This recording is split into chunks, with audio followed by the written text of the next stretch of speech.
Hi, everyone. Welcome to the Genius Leadership Podcast live on LinkedIn and even YouTube from today. I'm super happy to have Jeremy Blain as my guest today, and we're going to talk about the inner CEO. And I let Jeremy present a bit more about that idea. But first, I want to start with a question that I ask every single guest of mine on the show. Jeremy, what is leadership to you, and who is a leader? Wow, you start with the tough ones then, Anna, right? Yeah. No chit-chatting here. Well, look, thanks for having me. It's a real pleasure to be on this cast with you, this live cast. For me, leadership right now is about having your eye to the sky, but it's also about keeping your feet on the ground. So I think gone are the days where leaders can sit in their office or their ivory tower and let everybody else get on with it. We've learned in this last year that we need to be much closer to what's going on and much closer, not just on the business level, but also on a human level. One of the reasons for that from a leadership challenge perspective is it's speed these days, which is competitive advantage, not size. So that ability to move quickly means that leaders have to have that operational eye open as much as the strategic, particularly over the last year, as we've spoken about, so they can focus on the right things as they come up. They can start to unlearn perhaps old habits, old leadership habits, and embrace some of the new and start learning again. That for me is leadership today. And who is a leader? That's a really good question. For me, horizontal power and horizontal ability is as important as the vertical at the moment. So I believe that many more of our people have the potential to be leaders in the organization. And for me, it's tapping into talent with a small t, not with a big T, which is exclusive, okay, and really unleashing what the power is within our people. Because in the last year, we've realized that the capability and skills gaps between our people and some of our leaders have closed quite dramatically when you consider some of those new skills: remote working, digital collaboration, communication, etc. So I think everybody can be a leader if only they're given the opportunity. Beautiful answer, and you directly open up for discussion of the book, because you in the book, The Inner CEO, and you can also mention the full title. You are talking about the two parts, right? You are providing the support and the tools for everyone to tap into their potential as leaders, but also you're giving the tools and the blueprint for the organizations to help them create this environment where everyone can thrive and everyone can lead. So which one of those two should we start with in the conversation? Whoa, wow, gosh. There's a parallel track here, but actually one is often missed, and I'll come back to that. So yes, the book is The Inner CEO, and it's about unleashing leaders at all levels. I truly believe that we're entering a new age of empowerment, where a more collective approach to leadership is probably one that will benefit many organizations, and particularly for founders and startups who may be watching this as well, an opportunity to rethink traditional organizational structures and think about how we can flatten traditional hierarchies and start to make this a reality. So in fact, before I got to actually the core components of the book, it's quite interesting for me as a journey, because I don't know about you, but in all of my career, we have been talking about leadership at all levels. You must take ownership. We must empower our people. But very rarely have I seen that work in reality.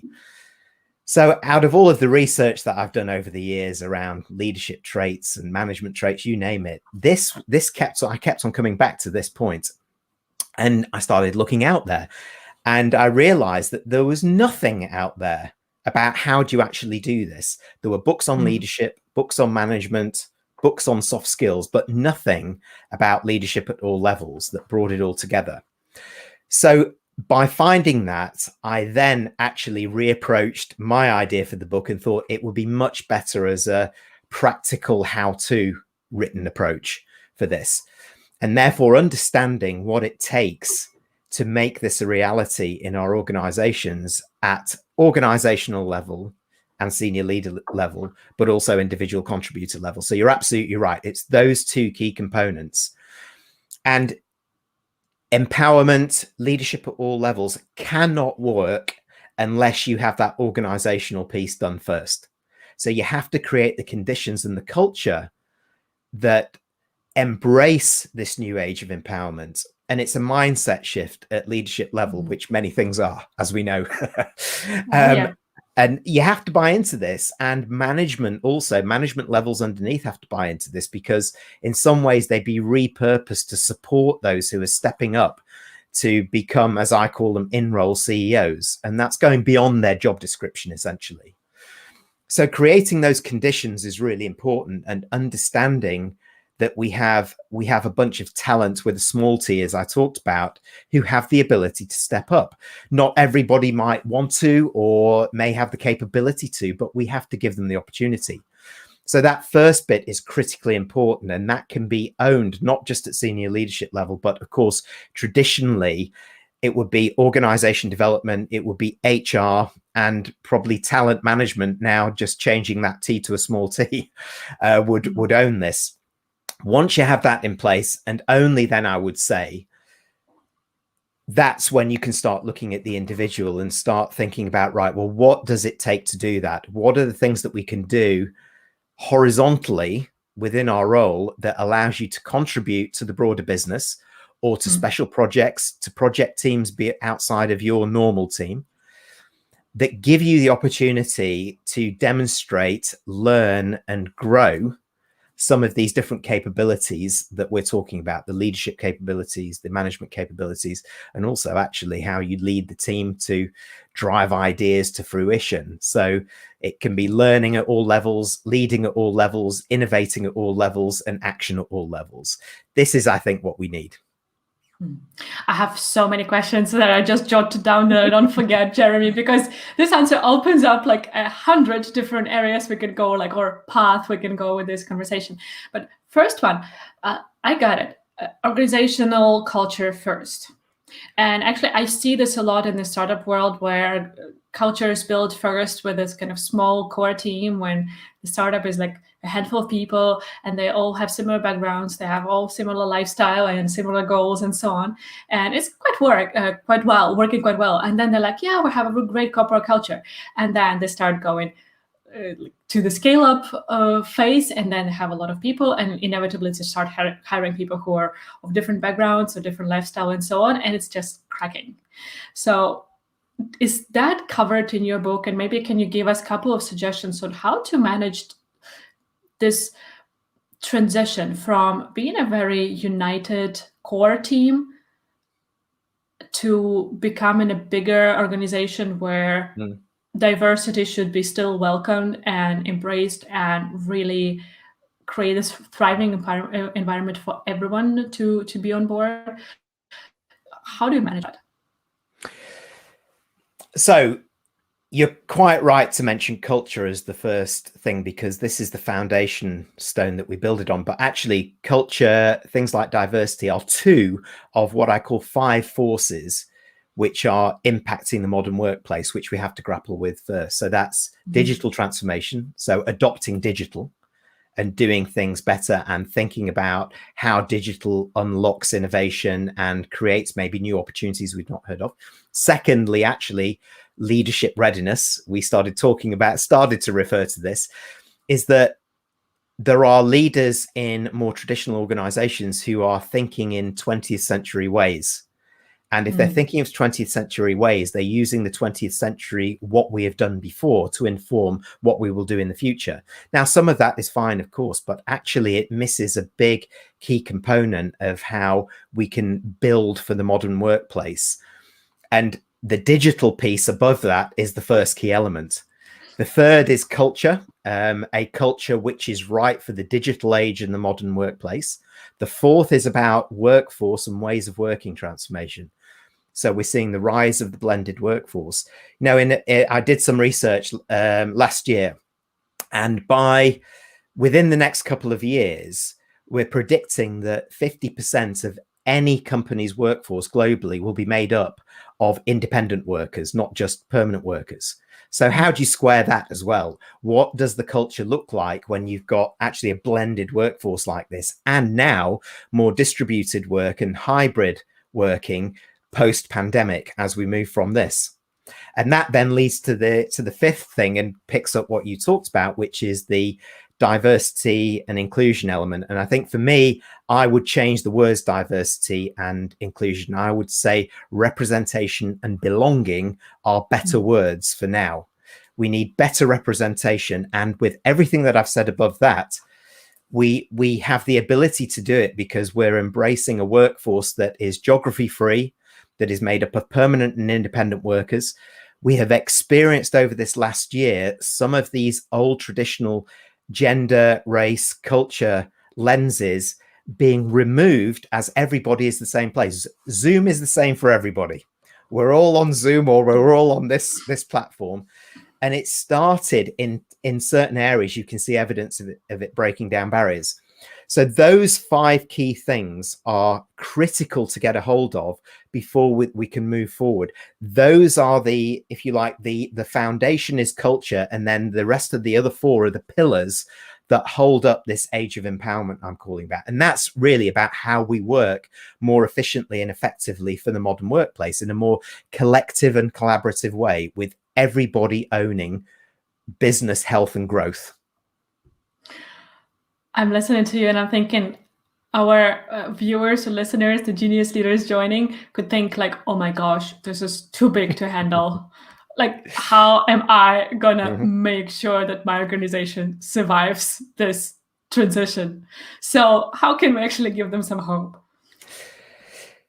Well, it's mindset first. It is a lot, but if you think about before we got to the pandemic, many of the leaders on here will have been tackling this already, whether they're founders or existing businesses. It's about, okay, how do you make and how do you build a modern business? How do you do some of these things? How do we recognize that we're going through a transformational period, that digital is impacting what we do, and it will soon be accelerated again with technologies like 5G, microcomb, and when we make quantum breakthroughs, these are the things that will make artificial intelligence in the way that we view it could work for us really happen. So for example, instead of Siri or Bixby on my phone, have a supercharged version of that that becomes a personal assistant for us, for example, within our organizations.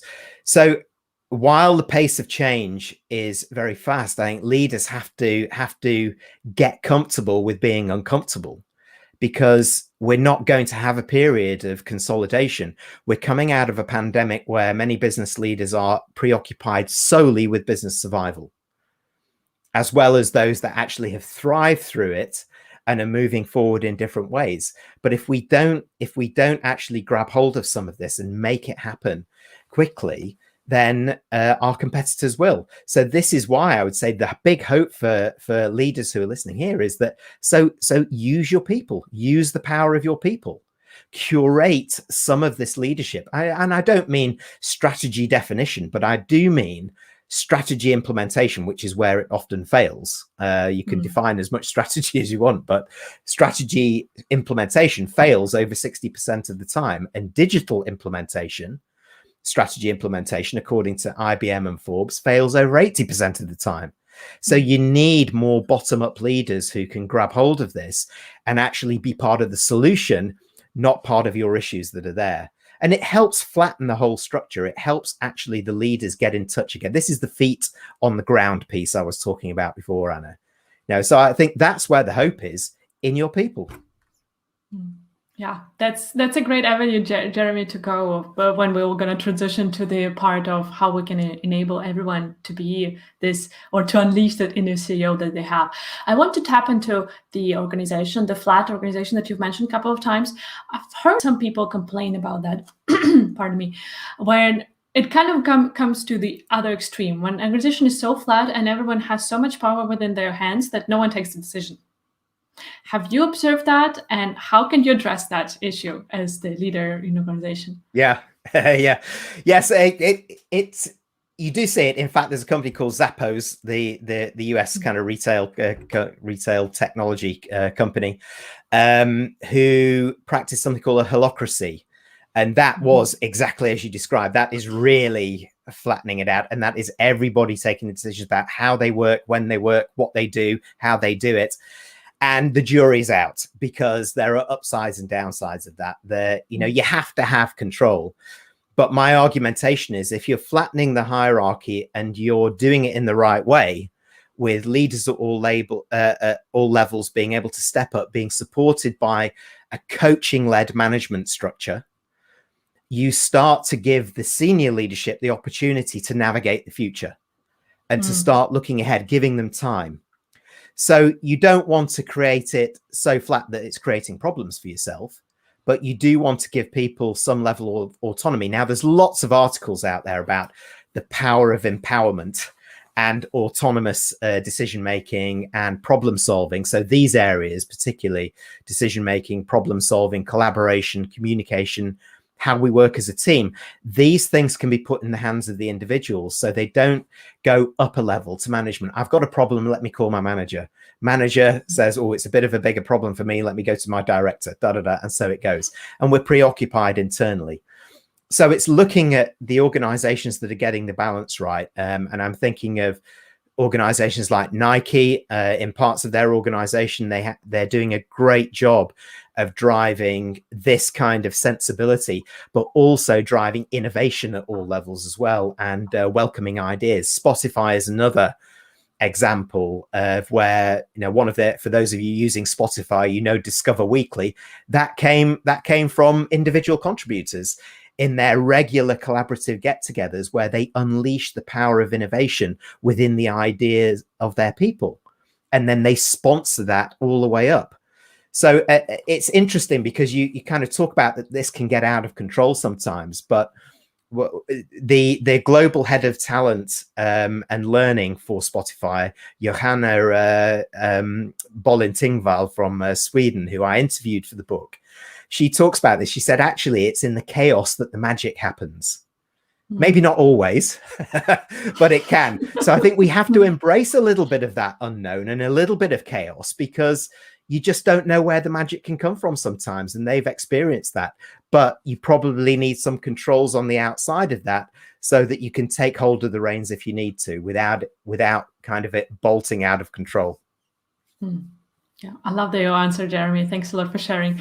I would like to talk about this minority of people who every organization probably have, the people on different levels who actually don't want to embrace or like to be the CEOs, to be the leaders. And you said about that, you mentioned it like but shortly in your one of the conversations or one of the answers, that like you have as an organization, as the leadership team, you need to provide these opportunities to everyone.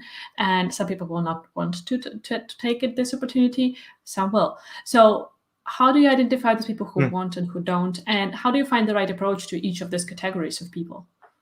Yeah, that's explained much better in the book, because it's a big answer. Okay. That is, but it's right. I think this goes back to something that you pointed out before, which is a more diverse, inclusive, and equitable approach to offering opportunity. So this is where I differentiate it as that capital T for talent versus the small t for talent. It's giving people the opportunity. And if they would like it, then to grab hold of it and to do something with it. But we have to acknowledge that it might not be for everybody. We know that people in our organizations are quite happy in the roles that they're doing and that they might have done for the last 10 years. And that's fine. That's okay. But, because we've been so exclusive in our focus, we have a much broader opportunity to include more people in it. It doesn't have to be everybody, but we do. So there are two things actually that I do in the book that I talk about. And the first is at organizational level, to give what I call a 5-point star, which is a way to quickly assess with individuals whether they have, the will and the ability to step up. across things like looking at their attitude, looking at their performance in role, looking at their leadership, their natural leadership. Have we seen any of this evidence?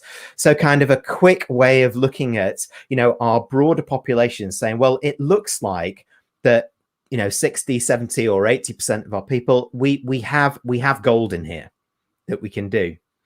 And so that's where it starts. And that starts with HR, it starts with line management, and it includes the individual contributors as well. And then at individual contributors level, for those who are stepping up as these in-role CEOs, as I call them, I have a model called the 4 E's model, which is envision, engage, execute, and excite. And this is about the knowledge, skills, and behaviors which come with leading at all levels. So transcending job role and the normal way that we might look at the competency skills there, and broadening it a little bit to look at that. So there are 2 very solid components to do some assessment around suitability, around ability, and around willingness to do so, so that we're not making any false starts. But there is one more important point that I would make, because as organizations, we do have some issues coming. And we talk about this as well. And it is another diversity angle, which is the cross-generational mix. We've got 4 or even 5 generations working side by side for the first time in history. We've got Gen Z coming into the workplace. We've got the millennials who have been in business now, who are looking for those leadership roles. But we've also got the aging population. As healthcare gets better, retirement plans get worse, our life gets longer, and we need to work for another 10 years. What are we going to? There is nothing in place for organizations as stands in traditional 20th century structures that allows for that, which is why I'm saying we need to build it for the 21st. But what I'm saying here is that if we look at this more horizontal way of leading and doing things beyond our job role, suddenly we may find that we create a whole new opportunity suite for our people, and so that they're able to step up or even step out of their day-to-day role and just do something different. It might not be leading something, it might be being involved in something.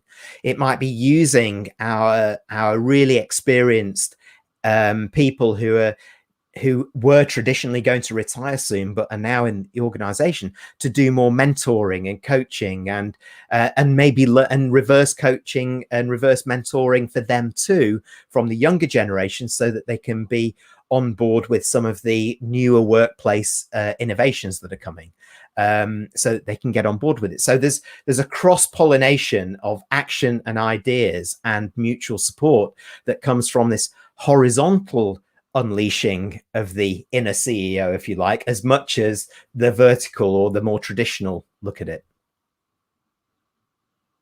How do you make sure that everyone understands that it's okay to not take on that inner CEO or inner role CEO role if they don't feel like?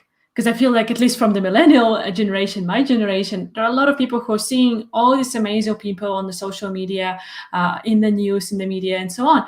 And they're like having this pressure on themselves that I have to perform, I have to make an impact, I have to improve the life of millions or billions of people, and do it by the age of 25. So I could imagine that these people bring this mindset to the workplace as well. Do you address it in the book as well, how to make sure that everyone feel welcome with their ambition level, with their preferences to how to work and what to work on? Yes, I do. And that's actually all part of the organizational level conditions to enable this age of empowerment to really thrive in the right way. So it's not just about calling people out to go beyond their job role, contribute strategically to the business. That's part of it for some who have this very strong kind of capability and who you may see as leadership, senior leadership pipeline. But also you've got this wonderful population whereby there are lots of ideas there. There are lots of things that we can be doing within teams and collaborating cross-functionally, where we can start to be more effective, more efficient, where we can collaborate more remotely, do things in this more distributed world together. And I think what this gives us the opportunity to do is say that, look, we don't expect you to be the CEO of the company tomorrow, but what we do want to give you is the opportunity is to be with and experience different things outside of your job role, work with different people, lead some of that communication and collaboration, and start to enjoy more of what this organization has to offer rather than just where you're focused down here. And so if we can position it right and start to talk to individuals in terms of their suitability, and this is where this 5-point star I was talking about comes into, because that's where we can identify, here's some real kind of, you know, some high flyers who will really embrace doing some of the more strategic stepping out here. But here are some individuals who actually are quite happy where they are, but we can keep them challenged and motivated by doing different things, but empowering them to lead some of that in their own sphere of influence that they are. So those two components at organizational level is spend quite a lot of time at, and then and only then are we ready to actually support these people to actually do it and go out there. And that's when I, you know, provide them with the roadmaps to do it. I love it, Jeremy. I really love how you pointed out that organization has a responsibility and they have to start with themselves. They can't just say like, okay, I bought, like if I have 200 employees, I bought 200 exemplars of your book and just give it out to everyone and expect that the magic will happen. No, you as the leadership of the organization have to do the work. You have to set up the environment for that. And you're providing them with those steps. You're really giving the clarity and this roadmap or blueprint, as you call it, right? For the way of thinking, for the way of structuring your work, for the way of building your culture, for the way of nurturing your talent. And only then can we say, okay, now we have everything here set up. Like it's a bit like I don't know whether you use this analogy, but it's a bit like gardening to me. You're preparing the soil, you're preparing the whole garden, and only then do you plant the seeds and start nurturing them. You can't just plant the seeds in between the rocks and then just start putting the soil around and so on. No, you first need to prepare the ground. And that's what you're doing with the book and how you laid out. Yes, exactly. And no, I don't use that analogy, but I wish I had. So in the update for the book, watch this space. Yes, you're absolutely right. That's why I quickly identified, because there was so little out there on the topic, apart from quite a lot of articles, of course, but nothing really about the how-to. One of the big problems in terms of why this failed was that it didn't have that in place, that the conditions, the culture, the senior leadership had not done that work at mindset level first and then into action to create the space for it to make it work. Because they said the words, they didn't walk the walk. They said the words, and it's like, right, go out and empower our people. And then as soon as people started stepping out, it's like, what are they doing? Hang on, no, they can't do that. That's their responsibility. And then it all collapses in. So yeah, absolutely. I totally get the analogy, and it's totally right for this. And it's why I spent a lot of time looking at this part of it, because it's huge. The senior leadership and organizational structuring behind this is not an easy task for some organizations. It takes time. It definitely does. And I would love to emphasize the winning, or what the organizations and the leaders win by doing all this hard work and taking all this long time to create this organizational culture and structure. And you already mentioned a bit of that, like when everyone is stepping into their CEO role, in their roles on all the levels of organization, the top leadership gets the space to look up, to look into the future. Can we elaborate on that a bit, Jeremy, and maybe talk a bit of your client cases? Like, what have you seen the companies and the leaders on their personal level achieve once they have really managed to get through the process successfully? Well, this is it. It's one of the primary benefits of getting this right is one really important thing: time.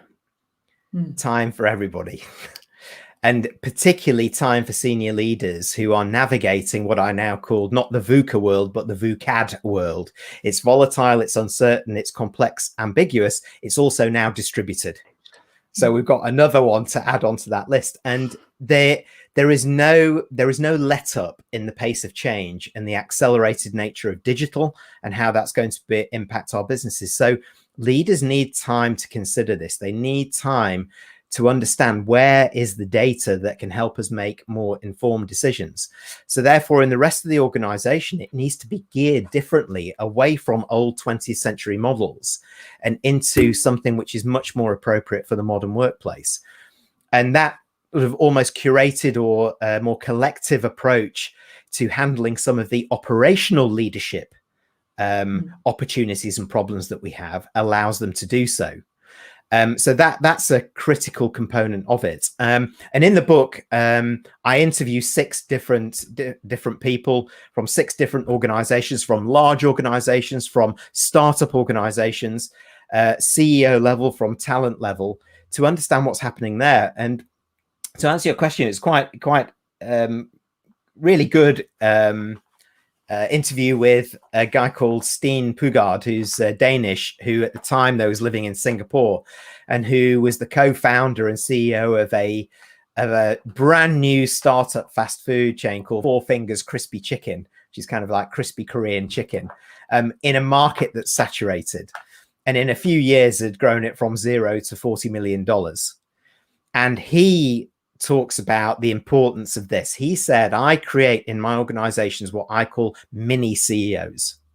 Says, I give them the direction and the clarity, and then I give them the empowerment to manage it in their own restaurant and site, and to use their team to generate ideas for how they manage that site, so that I can concentrate on what the next steps are in the organization.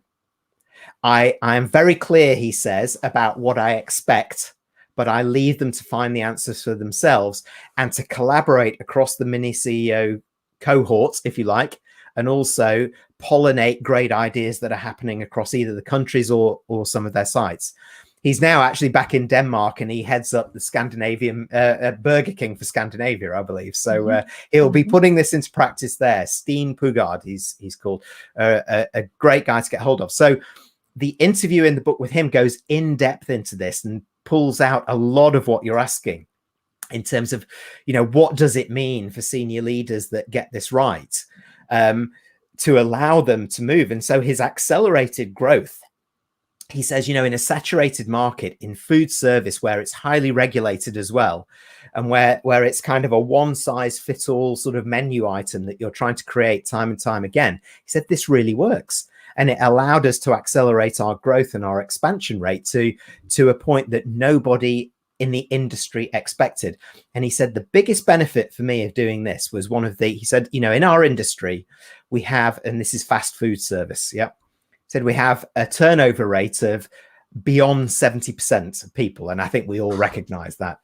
He said at Four Fingers Crispy Chicken, because of the way that we managed it, and because we gave people a stake in the business and to think about what new ideas and give them air to breathe, we were less than 25%. He said that took off a huge burden from his shoulders and from his human capital shoulders, and a huge cost burden as well for the business. So it attracted staff into them, it retained staff into them, but it also grew the skills bench in terms of strategic thinking as much as operational thinking. And this is where he then was able to then go out and think, right, well, what are we doing next? Let's navigate this future for ourselves and drive double-digit growth, which he did. Wow. I'm having goosebumps hearing about those numbers from over 70 to 25. That's huge. We're talking so much about the turnover numbers, how much it costs to attract talent, to retain it, to onboard and train, right? And then just hearing these numbers, as you said, I think you just sold the book very well. Everyone will want to go and grab the copy, because getting their time back as for leaders to have this capacity or ability to think strategically, to really think about the growth of business and not only kind of sustain the current state of it. That's huge. And that's what a lot of leaders are missing and would love to have more of in their days.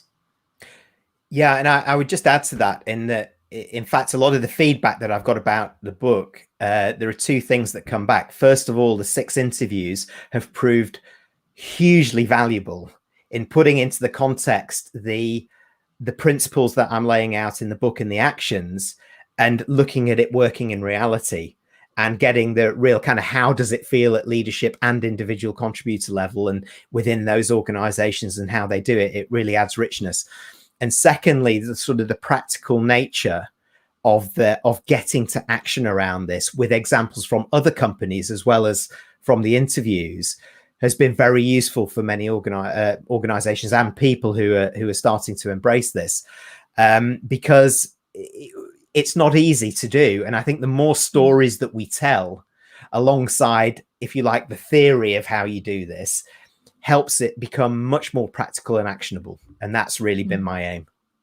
Yeah, that's beautiful. That's the passion we're sharing. I'm also having this show for the sake of sharing the stories, showing how it could be that people can get some kind of practical point of reference and see what lands for them, what resonates for them, what could they try in their own daily life, in their business or in their private life. So it's great that you have created the book that way, that you can actually share the knowledge of those six interviewees of yours, and also all the experience that you have gained in the decades of your work. Yeah, well, sorry, you were about to ask it. Yeah, I was go about ahead. to add. Go ahead. No, I was about to add to that. I think you touched on it before, because I think part of that getting to action is not just giving the advice, but it's about giving the tools. So I have created, as you know, a lot of tools here, like 90-day roadmaps, personal development plans that can be plugged into this, and models that can be used to help fast track this. So for those that are listening that are interested, I think it's more than just those examples. It's actually the tools to help you to do it. Yeah, it's very valuable. Thanks for that.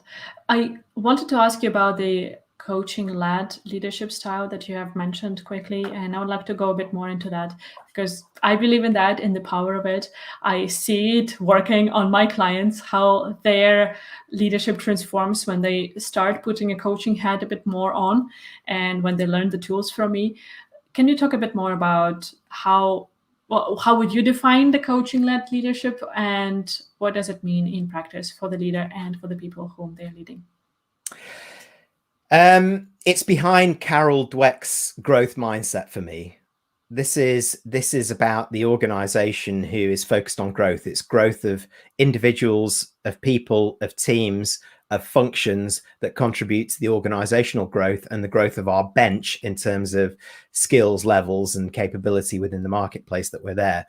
So by very definition, if we're embracing that and we're unleashing our people and the power of our people to do more, either vertically or horizontally, wherever that fits, then the environment is right to repurpose management away from what they've become, because we've lost the art of coaching is an art, and we've lost that art in many of our organizations. Because in my experience as a trainer and as a coach and as a consultant, I see many line managers now who are just problem solvers, administrators, or super versions of whatever that function is. So super salespeople or super operators, who are the answers to the questions that are needed really quickly, because we haven't got time to now kind of make mistakes and move on. So we've just got to fix these things. So it's moving away from this more operational approach to management, and then performance management and supervision, and into more about how do we drive then a growth mindset through it. And that underpinning that, if we've got all the conditions right that we've talked about already, is coaching. Because that is then, if we're using the power of our management to support those people that we're saying that have the ability to step up vertically or horizontally, but then we need to help them develop the new knowledge, skills, and behaviors that will enable them to fast track delivery of whatever their idea is or project team that they're working within, then it's going to make a huge benefit to the organization. It also means that it allows us to flatten the organization away from, again, like this performance management stroke supervision approach, this more hierarchical approach, into a more flatter structure that allows us to do this more collaboratively across the organization. So coaching has a really important part to play. And it's not just coaching from the management, it's peer coaching as well. It works the other way around. And it's coaching up the line where needed. We hear about reverse mentoring in organizations like Citibank, is a really good example of an organization that use this, getting people into the boardroom, for example, who are digitally savvy and who know how to drive the right levels of collaboration and communication through appropriate tools, and who coach the senior leaders in the boardroom in their own capability and how to make the right decisions around this. So it kind of works both ways. So coaching culture is much more than just the line management, I think, is my point.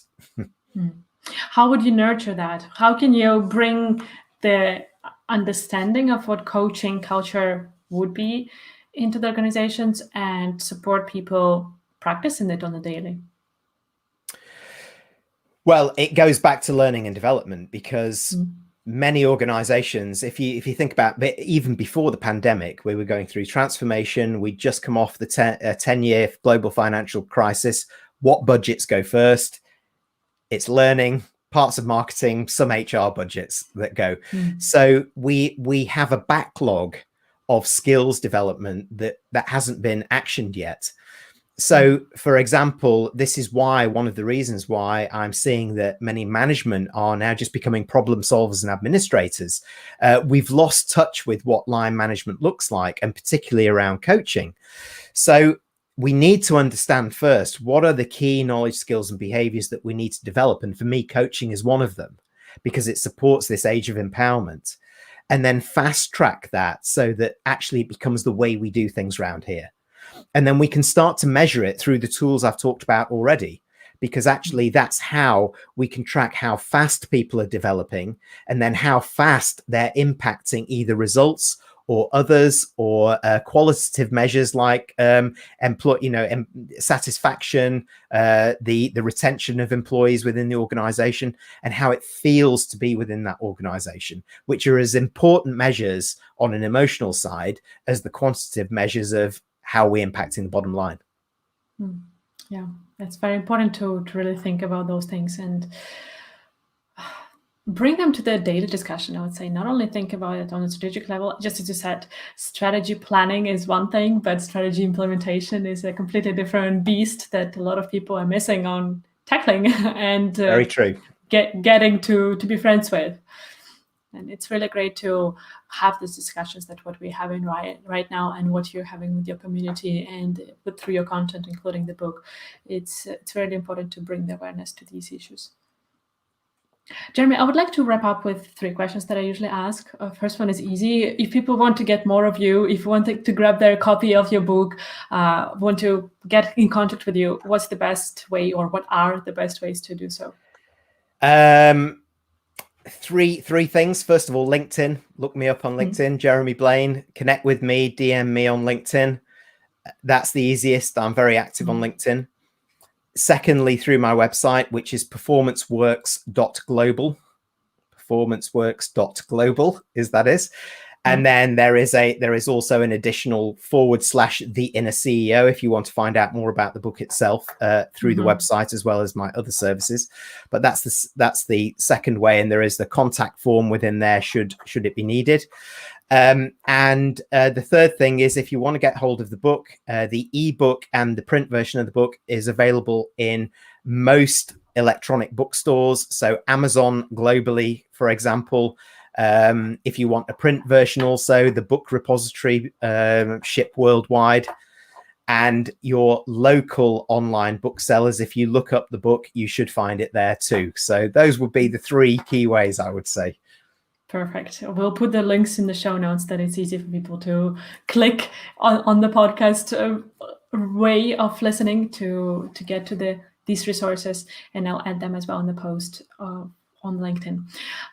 Jeremy, if you would give 3 pieces of advice to the genius leaders tuning in, what would those be? Right. So first of all, it would be something that we've talked about. Embrace what leadership means for the 21st century, not the 20th century. So what does the modern workplace demand? And an example of that is the second point that I would raise, which is a more human-centered approach to leadership alongside the digital era. So in the digital era, the human touch is more important than anything. In a piece of research I did this year called The Enlightened Leader, the number one demand from employees of their leaders was to demonstrate empathy. And within the top 5, all 5 of them were human-centered leadership traits.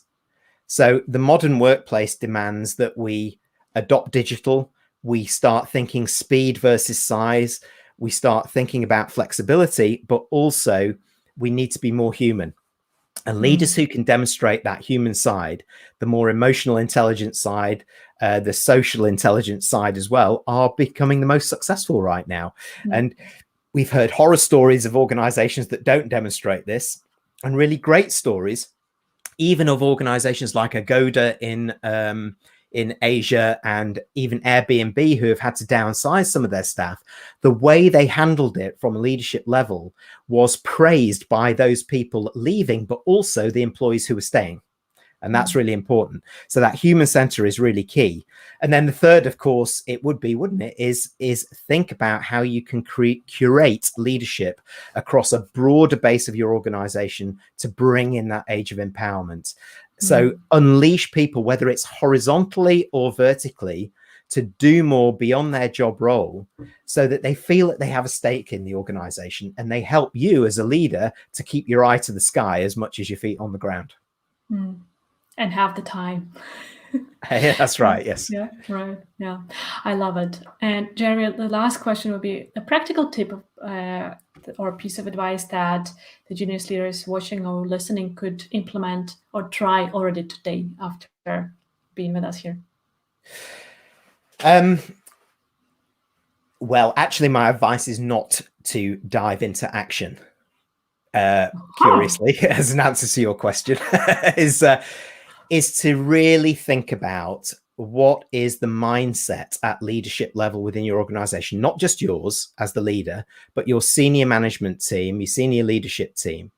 And are the conditions and the culture right for doing something, or is that the action that we have to look at first around adapting our culture and the way that we lead and manage this organization to create the safe space and new environment where people feel safe to step up and be empowered? So I think there's got to be some thinking and talking at leadership level first. I suppose that is the action, but after a period of reflection and asking some tough questions about, are we ready? I love it. I love it, Jeremy, that you are actually challenging our Genius leaders tune into slow down, to speed up. It's really not only about just taking action all the time and shooting high and low and right and left. It's really about slowing down and reflecting and thinking and looking around in our organization and feeling what is the need here at the moment? Where are we really? So it's a great piece of advice, and I actually got a lot of thoughts about whom I should share this episode with, so that they would. Yes, please share high and wide to anybody that will listen. I firmly believe that the time is right for this right now. You know, we've been talking about it for over 100 years, so let's make it a reality. Yeah, let's make it happen. Jeremy, I really appreciate you finding time today. I know how busy you are with the book launch and how many people want to get hold of you and get to talk to you. So thank you so much for coming here and sharing with my audience about the book and about your wisdom and the learnings that we can all take with us into our lives. Thank you so much for having me, Anna. Really enjoyed it. Take care, everyone. Bye. Bye-bye.